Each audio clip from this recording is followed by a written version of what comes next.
Today I'm time traveling back to the 1920s. Yes, I will be erasing my eyebrows for this, but we're gonna do it for the love of history and possibly regret. In the 1920s, women didn't shape their eyebrows, they just removed them. They didn't use fancy brow pencils, they used burnt corks, coal dust, grease paints, or whatever they could find. Eyebrows weren't about beauty, they were about acting. Silent films had no sound, so emotion lived in eyebrows. Sad brows, dreamy brows, mysterious brows, this was storytelling. 1920s eye makeup was dark, soft, and messy on purpose. Clean girl aesthetic was not a thing. They used coal, charcoal, and sometimes even burnt matches mixed with Vaseline. Women wanted to look moody and emotional. This was the jazz age. They wanted to be far away from the Edwardian faces their mothers had. I do want to say I am showcasing a lot of Rude Cosmetics. They sent me their Roaring 20s collection, you guys, and this is the palette from them. I absolutely adore the colors in this. They also sent me their liquid eyeliner pen. Eyeliner was supposed to be heavy because it had to be seen from far away. Theaters were huge, film lighting was harsh, and subtle makeup disappeared on the screen. If your eyes could be seen from the balcony, you nailed it. This pen honestly feels like a luxury because these didn't exist back then.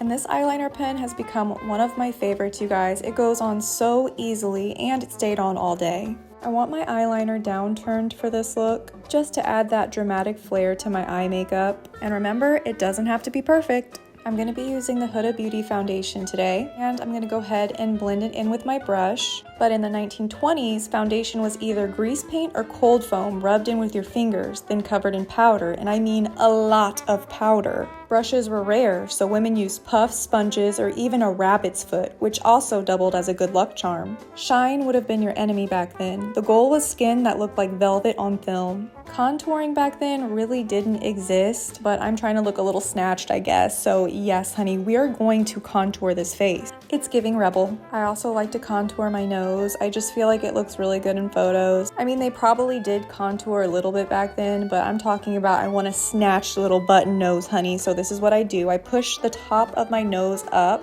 I draw a line at the tip of it and then 2 lines down the side.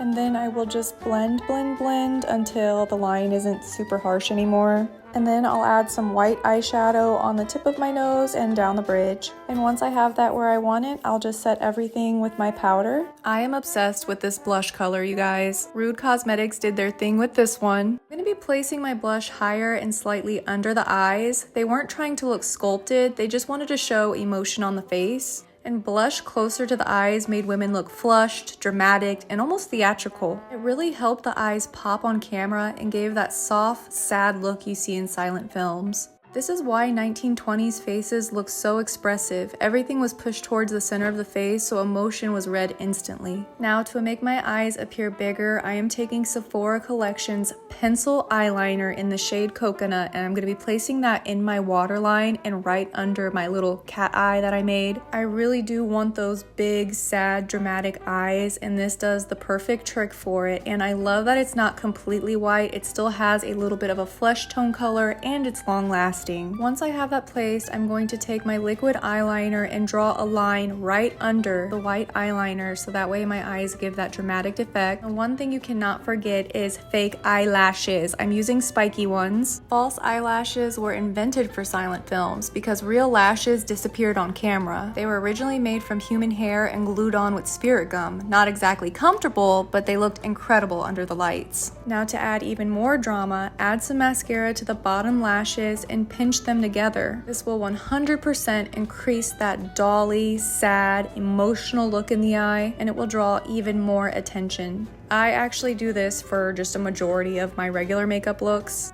Okay, now the lips in the 1920s were dramatic on purpose. Women didn't just apply lipstick, they painted a whole new mouth on top of their real one. This sharp Cupid's bow was called the bee-stung lip, and it was all about looking doll-like. And here's the crazy part, most red lipsticks were made from crushed beetles, like thousands of them, mixed with wax and oil. Lipstick did not come in a tube yet, so it came in little tins. You applied it with your fingers or a brush. This lipstick is from Rude Cosmetics, the Roaring 20s collection in the shade Provocative.